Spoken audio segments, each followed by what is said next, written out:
I hate when people don't have confidence. It's kind of like you've gone so far and so long and you're going to give up now? Like, what the is wrong with you almost? But like, welcome back to the Astrology Report, this time for April 10th through April 16th. Kind of a weird week, kind of a good week, kind of a, I mean, you could call it bad if you wanted to, but let's just go ahead and get straight into it. Make sure you like this video if you like this. Make sure you subscribe so you don't miss any of my new videos that are going to be coming out very soon, as well as leave a comment for the algorithm if you love me, heart. Anyway, we start Monday off with the moon making a trine to Jupiter as it's now in Sagittarius, and we're going to be having Venus ingress into Gemini and trine Pluto. So this is kind of piggybacking off of what I said last week when it comes to community and connecting with people. I think there's just a lot of power here. For one, the moon's going to be trining Jupiter. I think there's a lot of like exploration. The moon last week made a square to Saturn where it was like, you know, everywhere you go, there you are. The grass isn't always greener on the other side. But I think that kind of harsh truth puts us into a better perspective, and it puts us into a better position to like actually know where our time is better spent. And I think as the moon's in Sagittarius, this gains up a lot of confidence and gains up a lot of excitement as to what we do have the power to do. Because this week we have the Jupiter Cazimi. It's a really big deal. And the moon's going to be making a trine to Jupiter all day on Monday. It's like, you know what? I don't need to go where I think I need to go to fix my problems. I have everything I need right here. I can do anything I need to right here because I've survived. And, you know, this is the fucking thing. Like, I hate when people don't have confidence. It's kind of like you've gone so far and so long and you're going to give up now? Like, what the fuck is wrong with you almost? But like, this is one of those times where you just have to go, you know what? Fuck it, I'm doing this. Fuck it, I'm about this. You know what? I can do everything I need to with the tools that I have. There's nothing stopping me. You know, I've been reading a little bit of Seneca lately, if you guys are into philosophy and stoicism and shit like that. And I just read, I forgot what book it is. It's the one where he writes this long letter to his mom. And essentially, he's like, you don't literally, like, the man that needs more is less. Like, the man that needs nothing is, like, the most capable and the most strong. And there's so much more gratitude in it. And, like, all of these worldly desires and all of this shit that we have that we think is going to make us happy doesn't. Less is more. Jupiter and Capricorn native here. That's kind of my whole philosophy. And so I think as the moon trines Jupiter, like, what do you have? Like, you don't need all these extra things. All you need is your willpower. All you need is your confidence. All you need is faith. And so the moon making a trine to Jupiter, love that. Venus is going to enter Gemini, though. So typically Venus in Gemini is very, so like, I'm a native Venus in Gemini, and I try to tell people, like, my home is like a casino, like alcohol, cigarettes, bright lights, games, food. Like, Venus in Gemini is very social, very connected to, you know, people, wants to converse, wants to talk and have fun. And so as Venus goes into Gemini, there's a level of like wanting to socialize, wanting to connect, wanting to stimulate yourself in a lot of different ways. And Venus is going to make a trine to Pluto, though. And I think that's really significant. Like I said, we want to be paying attention to these small Pluto, you know, connections that we get, because we're going to be getting more insight as to what this might look like for the next 20 years. But as Venus trines Pluto, Pluto is power and fear. And like I said, this is a time of trying to connect with people as much as you can. And I like it, Venus trining Pluto is like, there is power in just talking about stuff. You know, I know I said this last week, but that story I shared last week of, you know, these, that podcast I listened to, and them talking about how these people who, you know, weren't really into guns, but they were at a gun thing, and then they end up connecting, is like, when it comes to society, you know, what's so interesting is for those of you that are very new here, I've been very vocal about my opinions on a lot of things, and a lot of you have not liked that, and a lot of you have liked that. And as a human being, it's been very hard to balance that in my life. But you know what I always notice? Whenever I bring up a controversial opinion that someone that I'm talking to may disagree with, there's this level of openness that happens where, you know, so many people are just afraid to talk about things. And, you know, it's like, you can only believe this way. You can only think this way. This is the way that you have to think. And when you get, and, you know, so those conversations don't come up with people. It's always agreement, versus if you have someone that kind of says, no, I don't agree with that. I don't believe in that. And here's why. There's almost a sense of relief that happens. Like, you know, there's people that I've talked to, you know, who thought a certain way. And then I was like, I don't really think that way. And there was a little bit of resistance there. And then as we discussed it and we talked about it, there was this more of this like, I do agree with that. And, I may not see it that way, but, there was this, it just seemed like a level of relief. You know what I mean? Like, especially after everything that's happened over the past few years and all of this cultural stuff, like, even if you're talking with people that you might perceive that you don't agree with or aren't on your fucking team or whatever, it's amazing how many people end up actually agreeing on most things. You may not agree on the solution. You may not agree as to why it's there.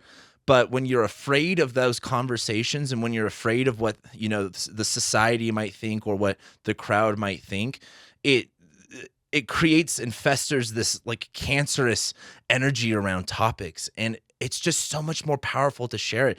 And especially in a lighthearted way, like Venus and Gemini trining Pluto is like, it just feels good to say some shit sometimes and just to disrupt some stuff. And there's a lot of power in that. So I like this Venus and Gemini transit trining Pluto. It's just like connecting, having fun, talking to people, not really being worried about the shit that people don't want to talk about, not really worrying about other people's opinions, but just connecting for the sake of connecting. I really like that. And I think there's a lot more power in it as Pluto keeps transiting through Aquarius. So then we get to Tuesday, Jupiter Cazimi. Moon will enter Capricorn and it will sextile Saturn. So here's the deal with the Jupiter Cazimi. We have an exalted Jupiter. Sorry, I'm moving my little thing here so I can, that might have been loud. I feel like, did I try to do this last time? Can I just like sit like this for a minute? This is super funny. I wish I could move my camera down, but here's the deal. The sun is exalted. The sun is our willpower. The sun is our energy. It is the light that literally creates all life on Earth. Did I say Earth? The sun is exalted in Aries because this is when this is when the day starts to, it's equal day and equal night, but light starts to get brighter. Days become longer from now until summer. And here's the deal. If the planet that rules energy and life and willpower is exalted and it's conjoining Jupiter, some people might be confused on what a Cazimi is. I'm looking at you, Parker. A Cazimi is when the sun conjoins a planet. And a Cazimi can happen multiple ways. There's a Mercury Cazimi, which when Mercury is retrograde, that is the halfway point of a Mercury retrograde. Same thing with when Venus goes retrograde, she will go Cazimi, and that is the halfway point of the Venus retrograde. And they can also go on the outside. Like it's an optical illusion, essentially, but when the planets are retrograde. But the sun conjoins a planet once every pretty much 365 days, once every year, a little bit more than that sometimes. And that is like that planet's birthday. That is like resetting that planet. And why this Jupiter Cazimi is such a big deal is because we have had Jupiter in Aries since May of 2022, and we haven't had a sun conjunction with it. So it's like we haven't had a proper birthday for Jupiter. And this is Jupiter, so we're talking about expansion, we're talking about abundance, we're talking about hope, we're talking about faith. And it's in Aries, the sign of the warrior, the sign of strength, the sign of, ambition and the spark of life and the sign of beginnings and the sign of, the day becoming brighter than the night. And you have the sun conjoining here. And my question for you is all of this shit with Jupiter and Aries. I don't care if it was good or bad. I don't care what it represented for you. What have you learned about this area of your life? Maybe you're a Cancer rising, it's been about your career. Maybe you've been a Libra rising and it's been about relationships. Maybe you've been a Gemini rising and it's been about friends. Jupiter transits typically, I've learned as an astrologer to be a little bit more, not skeptical, but more so like, not every Jupiter transit is amazing for a few different reasons. Oh, I can actually lift this chair up a little bit. But Jupiter at the end of the day is about beliefs. It's about faith. And as Jupiter transits a sign, typically an event occurs which makes you think about your beliefs about an area of your life. And wherever Aries is at, that's where you've been maybe having a lot more beliefs about. Like Gemini rising, who are your friends? What does a friend mean to you? And it's been in Aries, a lot of it has to do with the self, right? But as the Jupiter Cazimi happens, this is the time to be like, everything that you've learned, everything that you have meditated on and have thought about and have learned over this past year, essentially, this is the time to like inject it into your veins. I've talked a lot about like, for example, when I first started doing YouTube, half of it, like I was just kind of running and gunning, and there was a lot of lack of confidence, but I knew how to do it anyway.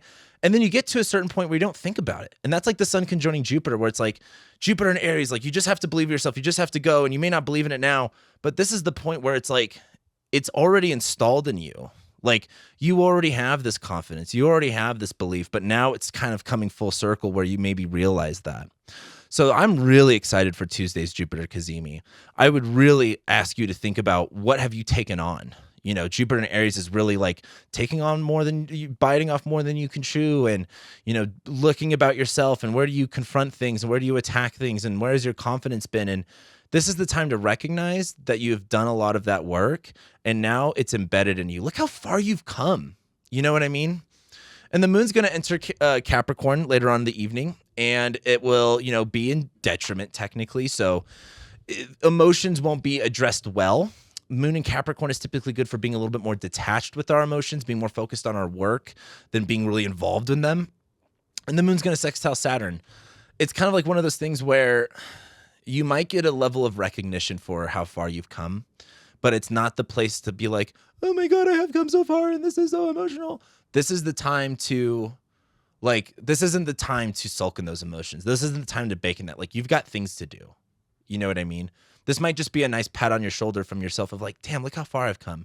But I don't have time to sit in that. I have got work to do. And the moon's going to sextile Saturn in Pisces, where it's, I mean, none of this is bad. I'm just trying to think of the right words. I'm just trying to think of the right words to say. With Saturn and Pisces, when you talk about authority, responsibility, structures, it's under a change. And I like this moon in Capricorn sextiling Saturn is like, there seem like it's symbolic to me, as with this Jupiter Kazemi, is feeling like this heightened level of, you know, confidence, and the moon goes into detriment in sextile Saturn, where it's like, you don't need to sulk in the emotions. You just need to do the work, because that's all that's there for you. So I'm really liking Tuesday. Some of you may not. But that's life. Like, it's funny when I make a video, some people are like, this is going to be the best day ever. And some people are like, this is going to be the worst day ever. And it's all subjective, to be honest with you. It really just depends on what you do and how you think about it. We get into Wednesday. The moon will then go opposite Mars and make a trine to Mercury. I had to sit down for that one. And so the moon will make an opposition to Mars. It will then trine Mercury and Uranus and square Jupiter. Loving this day. And the reason being is Mars in Cancer is very crabby. It's very emotional. We're very drained and exhausted. And Mars in Cancer is like, we got to do what we have to do. We may not want to, but this is what has to happen. And that moon in Capricorn being detached from our emotions, going opposite Mars, is like, there's not a better time to do something you have to do that you don't want to get emotionally involved with than this. Like, sometimes you just have to like, okay, I'm about to say a joke right now, and some of you who may not be familiar with Instagram memes, this is gonna sound really hardcore, but it's like a trending joke on Instagram. A lot of my Gen Z and millennials will laugh about it, but there's like a joke where it's like it'll be like Christian Bale from American Psycho doing like a really serious walk, and it's like me on my way to evict a single mom of 3 for not paying rent and doubling her rent or something like that. Like the reason I bring that up is like, in that scenario, it's very like, you know, they're very don't care. But like, if you have to evict a single mother of 3 or something like that, and you're one of these horrible landlords that everybody hates, which that's just, your hate's going in the wrong place on that area. When it comes to individuals, like BlackRock is more of a landlord you can be mad at, but sometimes you got to do what you got to do. Maybe that she ain't paying rent. Like, what are you supposed to do? And I'm using this as an example. Okay. Like, I'm not saying I'm kicking out some single mom, but it's like, that's a situation that no one's excited to kick out the single mom of 3 out of her apartment because she's not paying rent. Right. Like, most people have empathy. I would argue 99.9% of people have a lot of empathy and a lot of sympathy. But sometimes you just got to do what you got to do. And this moon in Capricorn opposite Mars is like, hey, I really don't want to do this, but I can't invest any more of my emotions into this shit because I got shit I have to do. That's what this is good for on Wednesday. It's just like, hey, I got to serve the paperwork. I've got to do this. This is not fun. Not something I'm enjoying, but I can have a detached emotional, like my emotions can be detached in order to get something done. So think about where this can show up in your life. Like, what do you know that you need to do that your emotions are really like stirred up about, but you know you need to do it? That Wednesday might be a good day for that, because it's just like, I just have to do it. I got to be cold. I got to be detached. Then the moon will trine Mercury. It will trine Uranus. And so there's this level of like, sweet, we wrap that up. We are now solid. We are all good. It worked out maybe better than you thought because it's trining Uranus. So it's like unexpected things, but it's a trine. So Uranus is like, here's this unexpected thing that might actually be beneficial to you. The only problem is after all that stuff happens, the moon will then be squaring Jupiter for the rest of the evening, where the moon in Capricorn squaring Jupiter in Aries is very like, you can't just go. Like, you can't just go a million miles an hour. You have to have a plan. Like, Capricorn is the 10th sign from Aries. So if this was like an Aries rising chart, imagine this is Aries. Capricorn is right here. It is at the superior position. For all the gays out there, this is Capricorn Dom's Aries. You might want to go and you might want to be like, sweet, I want to do this, I want to do that. But you have to have like a plan. And I feel like with the moon in Capricorn and detriment is like, sweet, all of this kind of went out. Now that that's done, what's the next plan? What am I doing now? Do you have the energy to keep going? This might be an exhausting day of just doing one thing and then just needing to rest, because that moon in Capricorn is like, we've been working our asses off. It's in detriment. I'm a little bit tired. It's like, there's only so many hours of the day that you can really put into it until you need some kind of a small break. And I look at the moon squaring Jupiter, that you don't need to shove everything all into one day. You don't need to like just prioritize what you can, make a plan how to conquer the rest. Like, again, maybe you just have to do one thing and maybe you wanted to do a bunch of other things that day, but that one thing takes up all of your energy. It takes up all of your time and you may not be able to squeeze the rest into your schedule. So we get to Thursday. The moon will then ingress into Aquarius. It will conjoin Pluto, our first one. As I'm recording this, I'm recording this 2 weeks prior to this, that you're watching this. And when the moon ingressed into Leo was like right when Trump got indicted and right when, from what I saw, there was a big riot, protest, insurrection, whatever fucking word you want to use. I don't care at this point, over in Tennessee about the gun stuff. But I thought that was interesting because like the whole Trump thing, no matter which way you look at it, is going to stoke up some people to maybe be like, that's bullshit, whether you agree with that or not. Same thing with the whole shooting. It's going to stoke up a bunch of people that have a problem with it, that want to address it a certain way, regardless if you think of it. But it's very like the moon in Leo opposite Pluto Aquarius of like, oh, like I could stand up for this and I could stand up for that. And I'm only using that as like, it's interesting that the moon ingress into Leo hit Pluto, and those are the two events that happen, because I wonder what this might look like as the moon is in Aquarius conjoining Pluto. Not that it'll be the opposite, but I wonder how similar it will be, but with different contexts. So as the moon goes into Aquarius, again, our emotions are more tied to, again, society, people, maybe going against the grain, maybe being a little bit more different. But when it's conjoining Pluto, there's like this level of like, like, oh, this is scary. Oh, I don't want to do this. Or, oh, this, like, it's again, one of those things where for people who like, and you could look at, like, it doesn't matter what political camp you're in, like if you're left or right, this is still going to resonate.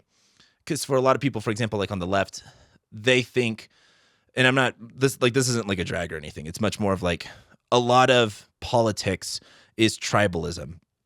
And that's for both sides. And there's a moment where you feel like, for me, like I was raised very evangelical Christian, and I always thought like the war in Iraq was bullshit, and all of the Dick Cheney, all that shit was bullshit. And so I felt a sense of like finding my tribe when I like became a little bit more blue pilled and was like a little bit more like liberal and shit like that. I was like, oh, these people make sense, and I'm here with these people. And then it wasn't until the COVID stuff where I was like, oh, I don't really agree with everything that's going on here. And I felt very, trapped and afraid. And it wasn't until like I let myself go from that where I felt very free. And I'm bringing this up because Aquarius and this moon and Pluto stuff is like, and let me actually bring up the chart for this. It like, here's the deal. It's like, you can either be scared of what everyone's going to think of you, or you can let yourself go and be like, I don't care what people think about me. I was just talking to a client about this. Like, my favorite people are old people, especially 80-year-olds and 80-year-old white dudes and black dudes and Mexican guys. They're always the most racist people. And the reason I like it is just because it's so, like, it reminds me of being like in the, like if you were like a good Christian boy in the 50s and you heard rock and roll music, you're like, what is this noise? Like, this is supposed to be bad. I'm not saying like I agree with racism, but it's much more of like, it's just, and again, old people just don't give a fuck. They don't give a fuck what you think or what you say or anything like that. And I want you to take the energy of like a racist old man and how much he doesn't care about society and stuff like that, and let that empower you in areas of your life. Because, you know, so many people like to think like, oh, I don't care what other people think, but we do. We're tribal creatures. It's embedded into our DNA. We don't have a choice. But it's up to us whether or not we let that fear encompass us, or we go, you know what? Like, I don't care what people think. I don't care how people are going to label me or things like that.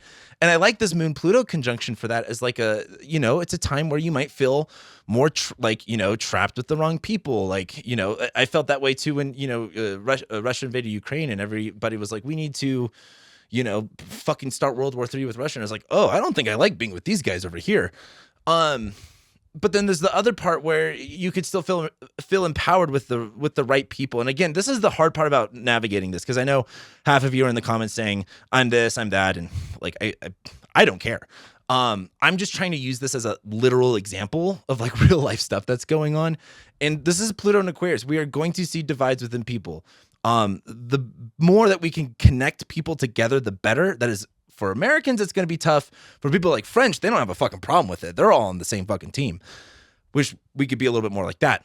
But with this moon conjoining Pluto, how much are you going to let fear control you, especially when it comes to society and people and you know, not going against the grain or rubbing things over the wrong way, versus how much more power can you feel about not letting these labels, like, you know, people make me out to be this, like, you know, I bring up anything with Trump, people are like, you're a right-winger white supremacist. I bring up anything about healthcare, people are like, you're a liberal snowflake. And so I've learned to just, I don't care about these labels anymore. It's just too much of a fucking juggling thing. And as a internet personality person, reading the comments just fucks with my mental health way too much.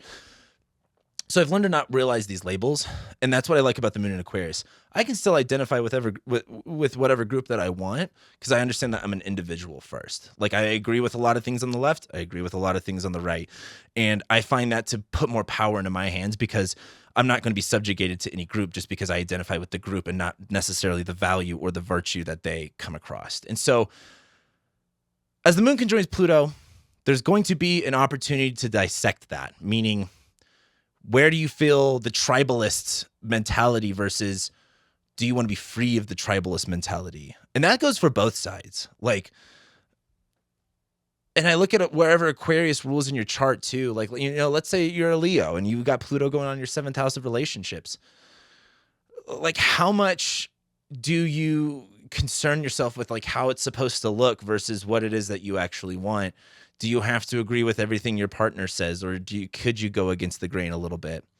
Do you feel more empowered with your partner versus afraid of your partner because of what? Name a reason. It's just going to be good to look at how easy you go, well, I'm on this side no matter what, or I'm on this side no matter what. Because that's, Aquarius is very polar. It's a very dualistic sign. It's very black and white. Like, Pisces is more gray. Aquarius is more black and white. And I would just ask yourself how quick you go to a black and white perspective on something. And I think that's probably the easiest way to look at it. I know I'm kind of ranting here on this, but I think it's an important note, because Pluto is going to, you know, go into Aquarius, and we're going to see some stuff for a while. What was the other thing? Oh, and then it's going to make a trine to Venus. And so this is the nice part too, is like, you can like agree with people that, you know, they may disagree with you and be able to make friends with them. Like, this is the kind of the whole thing, is like, we need as a society to figure out how the fuck to get along. I feel like a part of this is like releasing yourself from the, you know, the labels and the tribalism and the left versus the right, and just being like, no, like, if we really want to get into it, all of the mega corporations are buying up all the land. They are consolidating the banking. So then we are forced to go to the big mega banks that the Federal Reserve will then buy out. And then the government runs everything. And as much as people love the government, I don't know if you know anything about history, but the government never really does anything in favor for people, especially the American government. And I'm not saying we need to rise up or do anything of that, but we need to realize that we as the people, because unless you own some big billion-dollar bank, you're kind of, it doesn't matter what side you are, you're with us. You're with all of us plebs down here. So I think as the moon conjoins Pluto and trines Venus. There's a lot of empowerment though with the community, with the socializing. And sometimes agreeing with people that, or talking to people that you agree with on a lot of things is very empowering. It is very fun. And so I think the moon trining Venus is very like talking about all of these things that are going on at the very minimum. So anyway, I'll move on. Moon square Mercury and Uranus, and Venus will square Saturn. So this is the tricky part. This is the kind of like hand slap of the week. So let's talk about the moon real quick. The moon is going to be squaring Mercury and Uranus. There's a certain level. I gotta sit down again for this one. The moon squaring Mercury in Aquarius and Taurus it's even funny. Like if you are like in the left spaces or if you're in the right spaces, you might be like, oh yeah, we love Joe Biden, or we love, Barack Obama or Biden. And then, you have, or Bernie Sanders, and then you have like the right people, like we all love Trump. And then you actually ask them about their individual opinions about things they value, and you realize not a lot of people actually agree on everything. And that's where I like the moon squaring Mercury is kind of like, oh, we actually don't see everything eye to eye, which is fine. We're all human beings. Like we're not going to agree on everything. But this might be that realization of like Mercury's in Taurus. What do we value? Our mindset is like, hey, this is what I value. This is what I want to securitize. This is what I want to create. And as the moon squares that in Aquarius, not everyone is like, there's a lot of, Democrat people that are landlords. And if you really ask a lot of people on the left side, they don't really like landlords. And so this is just an example that I'm using of like, and I look at this as like, all right, let's bring this more into a personal perspective. The moon squaring Mercury, your emotions are not going to be aligned with your thoughts and your communication skills. So this is why I say you're not going to agree with everybody on things, because you might, be talking with someone and then you realize, oh, I might have shared an opinion or something that I believe or value, and not everyone agrees. Your heart might be in the right place, but it may not be, moon is like emotions and feelings squaring Mercury, like the way that we communicate. It's just not going to jive well. And that's fine. You're just going to realize that. And it's also going to square Uranus. You might pop things off a little bit. So it's kind of like at dinner, like with your family members. It's like, oh, like we might all agree on some things. And then you bring up one topic and you're like, oh, we actually don't agree on everything. Venus, though, is going to square Saturn. And why I'm so interested in this is our first harsh aspect to Saturn and Pisces. We really don't, again, we can look back in time and what Saturn and Pisces was like, and like I did in my delineation episode. But every transit of Saturn and Pisces is going to be different, because life is different after 30 years for human society for almost all of time. And as Venus is in Gemini, Venus is all about fun, connection, love, romance, indulgence, and she's in Gemini. So communication, talking, changing, stimulation, fun and games and things like that. But she's going to square Saturn in Pisces. And this is kind of like, I think I said last week something about like, oh, like you can't just chatty Cathy with anyone because they might be like a Fed or something like that. Or you can't, well, the other thing is like, for example, if you have ever been out drinking with friends, there's always a person, it doesn't matter if it's a man or a woman, who kind of just talks themselves into trouble. And there's a certain point where you go, I'm taking the steering wheel now. You're not drinking anymore. That's like Venus and Gemini squaring Saturn and Pisces. Is like everything's fun and games until it's not. And, I don't know if you've ever seen a bar fight. They happen very quickly and they happen over nothing. And it's like Venus and Gemini, you might be talking to a guy and like, oh God, it's so many dudes hate me. Like, I don't know what the fuck it is. What's really funny about being a guy, an astrologer at my age?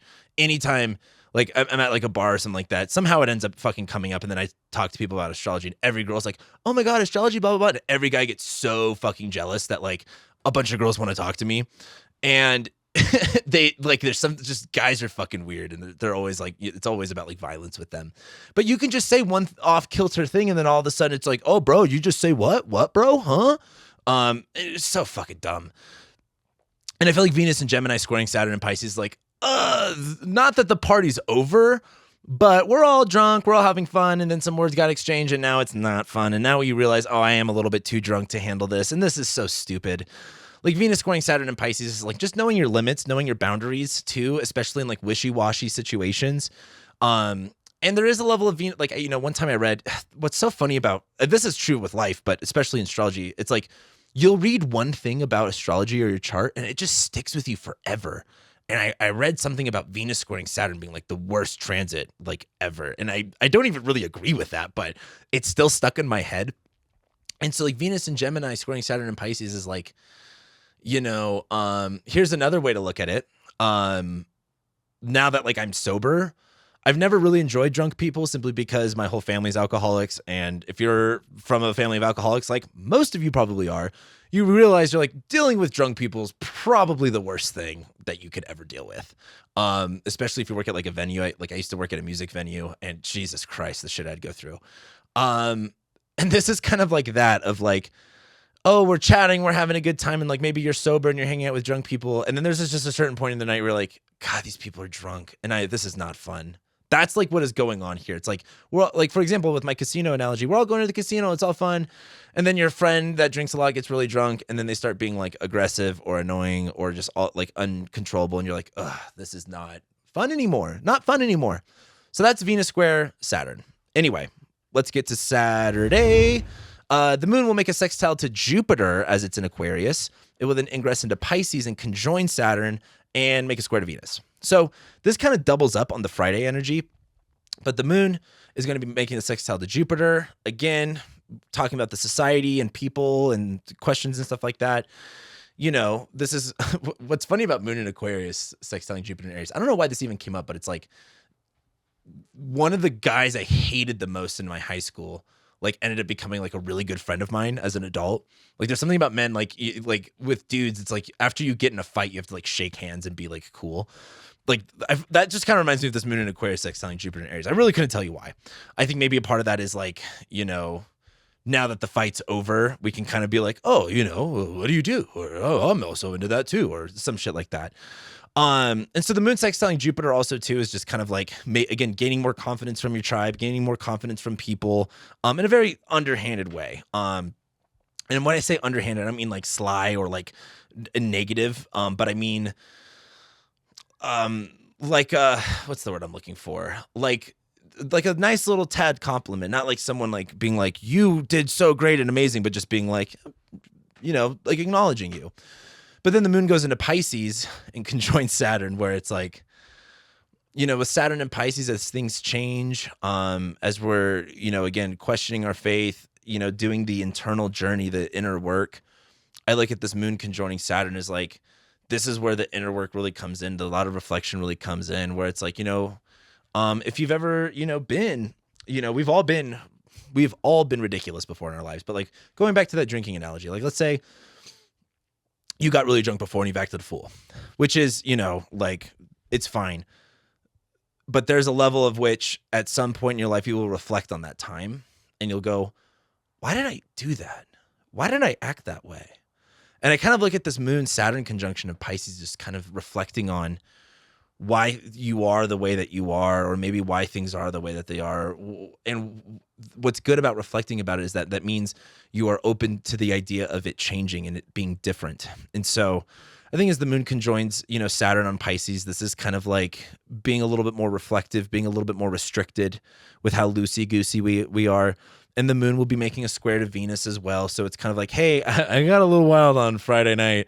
I'm going to be a little, on Saturday, I'm going to be a little bit more chill, a little bit more reserved. I'm just going to keep it to 2 drinks this time. I'm making fun of half of you here. But anyway, that it's kind of like just being a little bit more reserved, maybe being a little bit more quiet, maybe your tail a little bit tucked between your legs.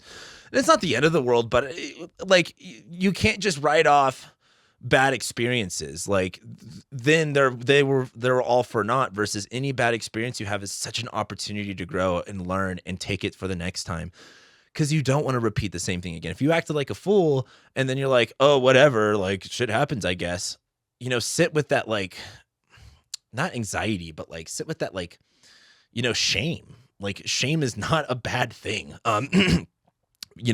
Everyone's very critical of like, don't shame me on this, don't shame me on that. No, shame. Shame is, there's a fucking reason you feel shame. Like maybe listen to that. And it's not because, society has judged you. It's because there's an inner thing that you're doing that is wrong to your core values and beliefs. And sometimes, you could feel shame for things that maybe you want to experiment with and do, but there's also just like, there's also times where it's good. Okay. Not everything's about good feelings. Like sometimes bad feelings are okay. They're good for you. It's like when you're a kid on time, like touching the stove, you touch the stove and it's hot and you go, ow, fuck, I'm never going to do that again. That was fucking dumb. Versus if, your mom goes, don't touch the stove and they just control you. And then it's like, then you learn the hard way. So anyway, I'm kind of rambling at this point. But the moon will square Venus. I think it's kind of like the same thing as like you might go crazy on a Friday night and then Saturday, you're a little bit more reserved. You're a little bit more reflective as to why you did that. We get to Sunday. The moon will make a trine to Mars and it's going to sextile Mercury. And this is when all is forgiven. This is when everything is a little bit more calm, a little bit more easy. As the moon, where the fuck is my button here? Okay, so the moon will go into Pisces. After it leaves that conjunction with Saturn and square to Venus, it's going to start trining Mars where it's like, okay, there's things that I know I need to do again. I'm a little bit more emotionally fluid. I'm feeling all right. And we're getting ready for also a fucking solar eclipse, by the way. Like we're right on the edge of a eclipse season here. But I think as the moon, trines Mars and sextiles Mercury, is kind of like, it's Sunday. We're wrapping things up. Now it's time to kind of get back into game mode because, again, this was a very stimulating week, I think is a good way to put it. And then by this point, we're kind of lower energy. The moon's waning at this point. It's trining Mars where it's like, hey, maybe on Sunday, instead of going out, maybe just go and take like an Epsom salt bath or just relax for a little bit, go in the sauna or something like that. Like just chill for a little bit. I feel like the moon conjoining Saturn and Pisces is really good for like an ice bath or something like that. But the moon's going to be sextiling Mercury too. We have this Mercury retrograde that's about to happen by next week. So I think this is just a wind down time, getting ready for next week on Sunday. So Sunday's looking like a pretty easy day. We get to next week. Solar eclipse in Aries. Sun's going into Taurus. Taurus season begins. All of the beautiful flowers will be blooming. But the solar eclipse in Aries, big deal here. Mercury stations retrograde next week. Big deal here because this is what we're getting ready for. This is getting us ready for Jupiter going into Taurus. This is getting everything organized for Jupiter to go into Taurus. And then Mercury's going to make a sextile to Mars again. So there's a little bit of this. Well, I'll talk about that next week. So final thoughts. I think at the beginning of the week, be very confident, be very brave. It is already bestowed to you. It is your right. It is an honor to do it.